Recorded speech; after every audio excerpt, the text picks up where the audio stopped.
Près de la côte, l'équipage d'un bateau de pêche travaille dur. Après que le capitaine ait jeté une bouteille en plastique dans l'eau, les hommes sont horrifiés d'entendre un rugissement. Soudain, quelque chose commence à bouger et à grincer dans le filet de pêche. Une créature terrifiante émerge du tas de poissons, et le capitaine ouvre le feu. À Londres, Barclay est réveillé par les vibrations de son téléphone. Cependant, ce n'est pas son téléphone habituel. Il doit courir jusqu'à sa commode pour prendre son téléphone professionnel. Barclay travaille pour la force de tâche du renseignement des Nations Unies, également connue sous le nom de UNI. Après avoir vu le message, Barclay se précipite pour réveiller son enfant, Kirby, et lui explique qu'il a été appelé pour une urgence au travail, donc ils devront rester quelque temps chez leur mère. La sergente Anna vient chercher Barclay et n'est pas contente d'apprendre qu'il veut d'abord déposer son enfant. Pendant le trajet, Kirby se demande pourquoi leur père connaît une militaire. Barclay invente alors une excuse liée à la sécurité au travail, car Kirby ne connaît pas sa vraie profession. Son ex-femme, Barbara, accueille Kirby avec joie, mais elle est en colère contre Barclay, car son travail interfère toujours avec la vie des autres. Lorsque Barclay revient à la voiture, Anna l'informe que sa mission est de remplacer l'agent Roger, actuellement en mission ailleurs. Ils arrivent à un aéroport privé et montent à bord d'un avion où le général Austin leur expose l'itinéraire. Les détails de la mission se trouvent sur leur tablette, mais peu importe combien de fois Barclay essaie d'y accéder, le système refuse de l'autoriser. Pensant qu'il a mal saisi le mot de passe, Pip prend pitié de lui et lui montre une vidéo montrant une étrange créature attaquant la personne derrière la caméra. Se sentant au bord de la panique, Barclay explique à Pip qu'il a déjà remplacé Roger en 2020 quand ce dernier a dû partir précipitamment car sa femme avait un accouchement prématuré. Il devait seulement répondre au téléphone de Roger, qui n'a même jamais sonné. Depuis, Barclay est enregistré dans le système comme son remplaçant. Cependant, il n'est qu'un employé administratif, pas un agent.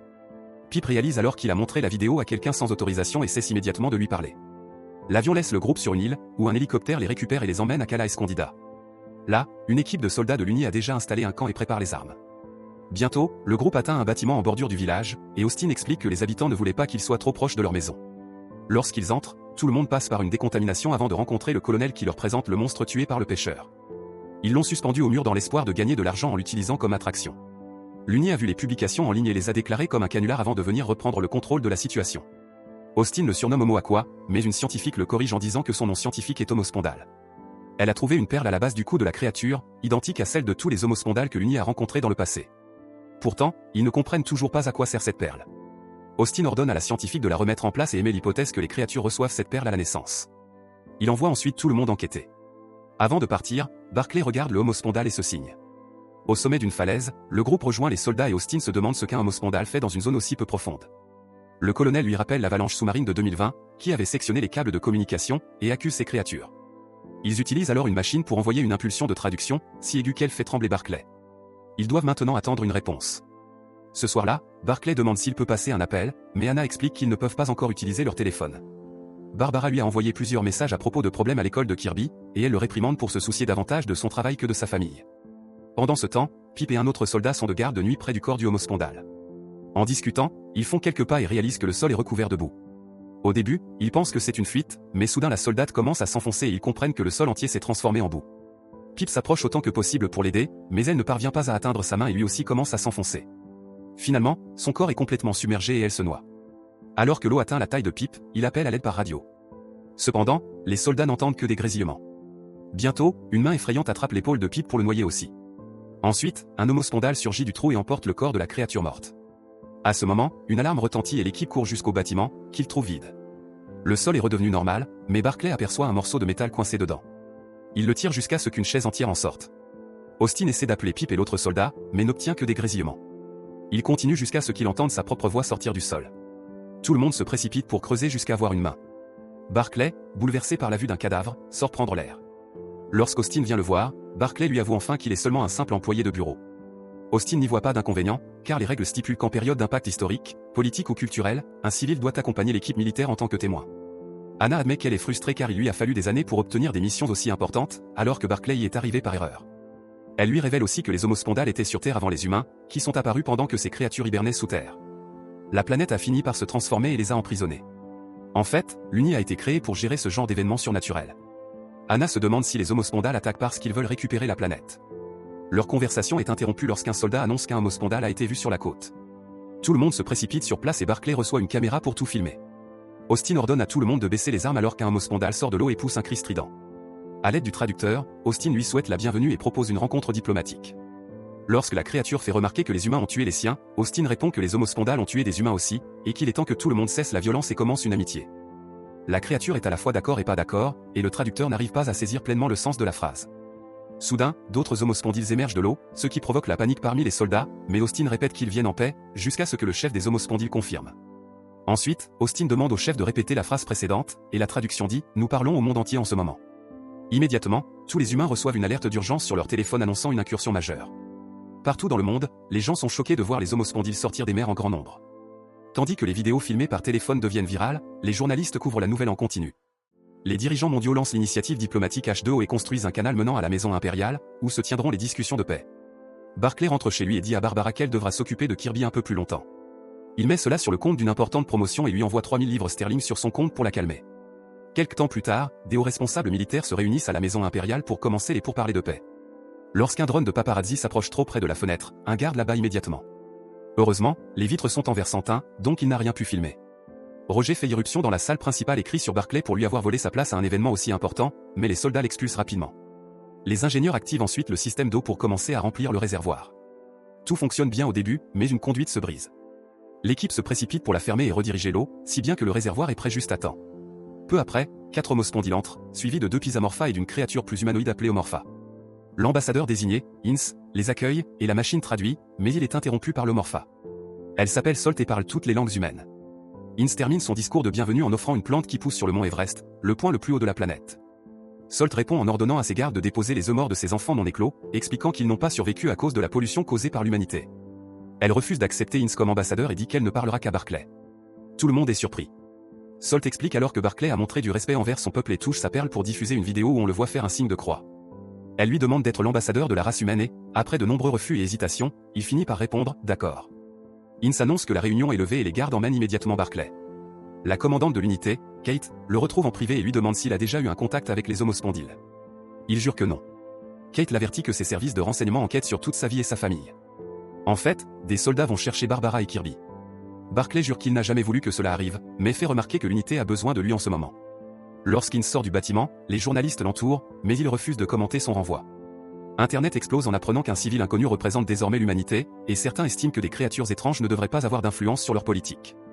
Le Premier ministre n'est pas satisfait non plus et demande à Kate de dire à Salt qu'il n'approuve pas son choix. À la maison impériale, Kate informe Salt que le comité veut qu'elle fasse confiance à Ince. Salt répond qu'elle parle de confiance, mais insiste pour une rencontre privée et exige de parler à Barclay. Ce dernier rejoint Kate à l'avant, nerveusement, et explique qu'il n'est pas un expert, mais Salt le veut pour sa bonté, pas son expertise. Elle lui demande ce qu'il veut vraiment, et non ce que le comité lui a dit de dire. Il admet donc qu'il pense que les civils doivent eux aussi avoir une voix, car cela concerne tout le monde. Salt est d'accord et menace d'interrompre les négociations si Barclay ne se présente pas le lendemain. Ensuite, Barclay est conduit dans un véhicule blindé où il retrouve Kate. Il se demande si elle va le tuer, alors elle lui montre son arme, mais le rassure en disant qu'elle plaisante.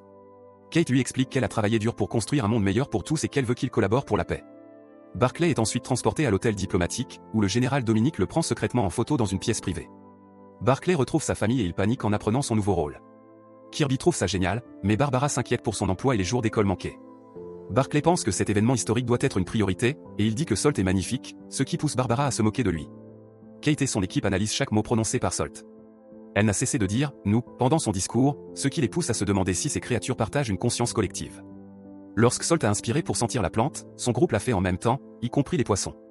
Elle a également adouci son langage et utilisé du sarcasme. Au laboratoire, 2 scientifiques commencent à analyser les œufs morts. Ils prennent aussi quelques échantillons, et l'un d'eux en vole un en le glissant dans sa poche. Plus tard dans la soirée, ce scientifique rencontre Sir Case et lui remet l'échantillon en échange de sa citoyenneté, bien qu'il soit bouleversé en découvrant que l'accord ne concerne pas sa mère. Ensuite, Case rencontre Dominique et un autre général pour leur remettre l'échantillon. Ils travaillent dans l'industrie de l'énergie, et l'initiative H2O risque de tout compromettre. Dominique explique qu'une simulation a été effectuée et qu'il y a un risque de récession, sans parler de la panique qui s'installe déjà chez les gens. La priorité du président américain est de protéger la stabilité économique, tandis que celle de Case est de protéger ses entreprises. Kate peut avoir beaucoup d'influence sur le Premier ministre, mais Case assure à ses amis qu'au final, le Premier ministre l'écoutera, car il est son plus grand donateur. Cette nuit-là, Kate reçoit un message l'avertissant que les médias ont découvert l'identité de Barclay. Le lendemain matin, des journalistes l'attendent devant l'hôtel et il a besoin de soldats supplémentaires pour assurer sa sécurité. Kate demande à son équipe d'enquêter et il découvre rapidement que c'est Dominique qui a divulgué la photo. Pour apaiser la presse, Kate accepte de laisser entrer 50 journalistes dans la salle, mais interdit toute diffusion en direct. Lorsque la réunion commence, les gardes informent Dominique qu'elle est bannie et la font sortir. Barclay tremble pendant que Kate et Austin lui donnent le plus de conseils possible en quelques minutes. Le réservoir est rempli et Salt revient avec ses gardes. Barclay la salue, alors Kate lui rappelle de lire le discours préparé. Il s'excuse pour ce qui est arrivé aux œufs, et Salt lui demande s'il est père. Lorsqu'il répond oui, elle accepte ses excuses. Ensuite, Salt demande un verre d'eau de la rivière et refuse de continuer à parler tant qu'elle ne l'aura pas. Les soldats courent jusqu'à la rivière et ramènent un verre rempli, mais l'eau est très brune. Salt demande à Barclay de le boire, et Kate lui dit immédiatement de ne pas le faire car cela pourrait le tuer. Son équipe rédige un message pour qu'il dise que le gouvernement est conscient de la crise de la pollution et travaille à la résoudre. Cependant, Salt l'interrompt et dit qu'elle veut entendre ses véritables paroles, pas du vil politique. Kate insiste pour qu'il suive le script, mais Barclay retire son écouteur. Il admet que la société est stupide et que la planète est au bord de la destruction. Il se lance dans un discours en colère sur les humains qui poursuivent leur routine en pensant que ce n'est pas leur problème et pas leur faute. Les enfants, eux, savent, et il veut commencer à les écouter dès aujourd'hui. Salt déclare que Barclay est son humain préféré, ce qui le fait rire. Cependant, Austin et Anna ne sont pas impressionnés. Après la réunion, de nombreux civils acclament Barclay devant l'hôtel. Il dit à sa famille qu'il se sent incroyable et qu'ils sont fiers de lui. Il avoue à Kirby qu'il aurait aimé les écouter plus tôt. À la télévision, les journalistes parlent constamment de lui et le qualifient de passionné. Barbara demande qui est Salt, et Barclay réalise qu'elle est jalouse. Pendant ce temps, Austin informe Kate que le comité H2O a créé de nouveaux modèles pour la régulation environnementale. Il lui dit également que le gouvernement français exige que Dominique soit autorisé à entrer dans la salle. Kate fait remarquer qu'ils ont des preuves de la trahison de Dominique, mais malheureusement, Dominique a beaucoup d'influence et ils n'ont pas le choix. L'équipe étudie désormais les réseaux mycéliens, des filaments fongiques qui relient certaines plantes. Ils pensent que c'est ce que les homospondales utilisent pour communiquer à travers la perle, qui servirait de point de connexion. Cette nuit-là, Barclay regarde des photos classifiées représentant les anciennes cités homospondales, avant que les humains ne les envahissent. Kirby l'interrompt, incapable de dormir, et avoue s'inquiéter pour sa sécurité. Barclay le rassure, affirmant qu'il va bien et lui rappelle qu'ils seront transférés dans une maison sur des demain. Le lendemain matin, des journalistes entourent de nouveau Barclay, qu'il parvient à peine à éviter. Une nouvelle réunion commence, et Barclay informe Salt que le gouvernement promet une réduction de 50% de la pollution d'ici 2065. Salt veut savoir pourquoi cela prendra autant de temps. Barclay explique qu'il faut du temps pour rassembler les ressources nécessaires. Salt rétorque que 40 ans, c'est inacceptable, et Barclay répond que ses semblables ont attendu des millions d'années, alors 40 de plus ne sont rien. Cela met Salt en colère, qui commence à énumérer les souffrances causées à son peuple par la pollution. Barclay, nerveux, s'excuse. Salt le croit, mais elle sait que les dirigeants du monde ne sont pas sincères. Quand Barclay tente de la convaincre que le plus grand désir de l'humanité est de réparer ses erreurs, Salt répond qu'elle va lui en donner l'occasion. Soudain, le ciel s'assombrit et le tonnerre gronde. Un bruit étrange fait croire à une tempête, mais ce n'est pas de l'eau. Du plastique tombe maintenant du ciel en quantités effrayantes partout dans le monde. Dans les rues, les gens paniquent et courent chercher un abri. Barbara ordonne à son chauffeur de les faire sortir de là. L'équipe de Kate détecte que le plastique provient des mers et des rivières. Pendant que tous les dirigeants sont évacués, Kate supplie Salt d'arrêter cela, mais Salt affirme qu'il nettoie simplement les dégâts causés par l'humanité. Barclay appelle Barbara et lui dit de se rendre à la maison impériale. Le chauffeur essaie de trouver une route dégagée, mais le plastique bloque la majorité des rues. Soudain, un énorme objet s'écrase sur le capot de la voiture, détruisant le moteur et blessant le chauffeur. Barbara dit à Kirby de courir, alors il sort de la voiture et esquive un pneu roulant. Barbara vérifie l'état du chauffeur, mais il est déjà mort.